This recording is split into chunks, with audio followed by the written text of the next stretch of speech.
Hey guys, my name's Melissa from the YouTube channel Hopeful Happenings, and I'm a writer here to help you guys write a book even if you're a stay-at-home mom and can't find the time.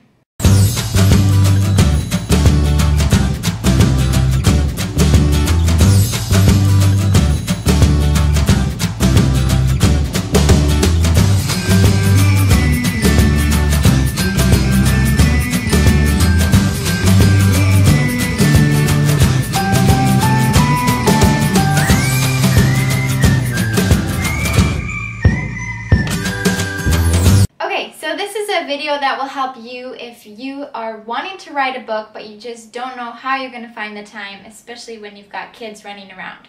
Well, I've got 6 ways to help you out with that. Number 6 is be a mom first.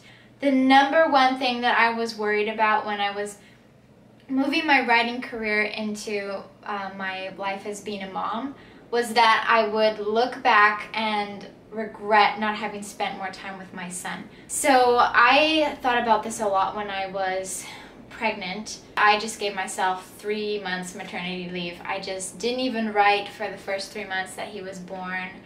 I just spent time with him. Now that he's older, I write when he's taking a nap or when he's busy playing with a toy, or I'll write when Daniel's with him later at night.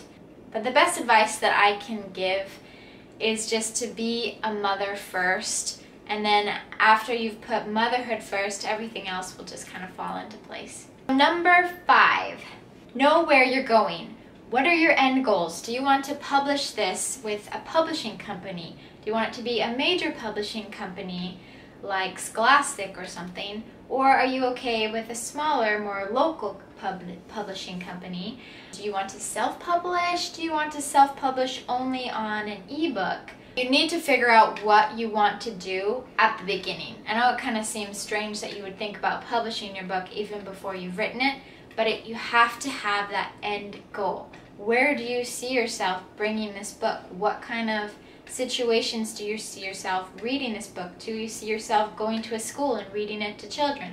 Is this an adult book? What kind of thing are you doing here? So once you've got that end goal in sight, you can really plan for your book. For example, if I want to publish with Scholastic, which I do, I would love to publish with Scholastic, then what I'm going to be doing is I'm going to be going to Scholastic and looking at all of the books that they already have published. What kind of things are they looking for based on what they've already published? That's the kind of book that I want to write if I want to get published by them. Same goes for any other publishing company. If you want a certain publishing company, then look at what they've already published and cater your book to that company. Number 4, know when you thrive. This is so much more important once you've got a kid or more than one kid, because you have to know when you are best at writing. Like, seriously.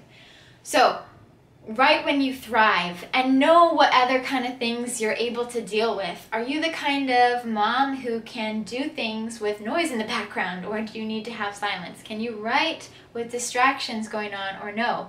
Do you need to write all at once, like straight for an hour and then just be done with it? Or can you go a couple sentences at a time throughout the whole day? I can actually do that. I'm pretty good about being able to just sit down, write like a couple sentences, and then be able to leave. But not everybody is like that. In fact, it's probably not as productive to do that. But I find that I just do what works for me, and that's what I think that you should do as well. Know when you thrive and definitely exploit that. Use it to your advantage. Okay, this next one you might be thinking like, what the what? But hear me out. Number 3, write your entire first draft in 3 months or less. First draft, by the way, people, not final draft. I'm getting this from Stephen King. He's the one who definitely advises 3 months or less. And the reason behind that is 3 months is a good area of when your writing has that spark where you're just on fire and you're really into it and it's all in your head and you're thinking about it all the time. versus after 3 months, it starts to just kind of be a burden, and you're like, you've lost the spark, the writing becomes a little more dull, and you're like, okay, I've been writing this for 3 months, when is this going to get over with? And it's just not good. So write it, the first draft, in 3 months or less, because it really makes a whole world of a difference. Number 2, set daily writing goals. This is one thing that I think you have to do. You have to know how much you can do per day and stick to it as much as you possibly can. I try to write at least an hour a day on the weekdays, and then on the weekend it's just kind of whenever I can. It sometimes is like 5 minutes a day, sometimes I get like 2 hours in. And this is just my minimal, because I wanted to make my goals realistic, right? I'm not going to set a goal of writing 4 hours a day when I know that I'm probably going to have to break that goal like every other day. It's better to achieve smaller, obtainable goals than bigger goals that you know you're just going to break. What is your word count for the genre that you're writing? If you know what kind of book you're writing, then you can do the math, basically. How many words are in this genre? What's the minimum and what's the limit? And then do the math to see how many words you need to write per day to get it done in 3 months. Some people do words like 1,000 a day, and other people do, my baby, dang it. Case in point, sometimes life just happens, and you have to run with it. But if you have that daily goal, you'll know where you stand and if you're behind or not. Okay, I'm back. So I just wanted to add that as you set your writing goals for the day, please do not go on social media during those times. As soon as you open social media, the time is just wasted. So just do not do that, and you'll be good. Number 1 is be passionate. It doesn't matter if you've got 10 minutes a day. It doesn't matter if you've got 10 hours a day. If you're passionate, you're going to get it done. You're going to find a way. That's all there is to it. So those are my tips for moms who also want to write a book.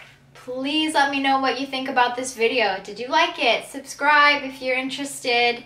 My husband also does videos on his job, which is a marine biologist. So if you're interested in anything that he might say about the ocean and the animals in it, then please check out our channel and check out his videos. We've got a lot in store for the future. I'll be talking about how to write a book, how to get ideas for books. We'll be talking about the publishing process and submitting to agents and all that jazz. So if you're interested, please subscribe and leave a comment below. Thank you. I'll see you in the next video. Bye.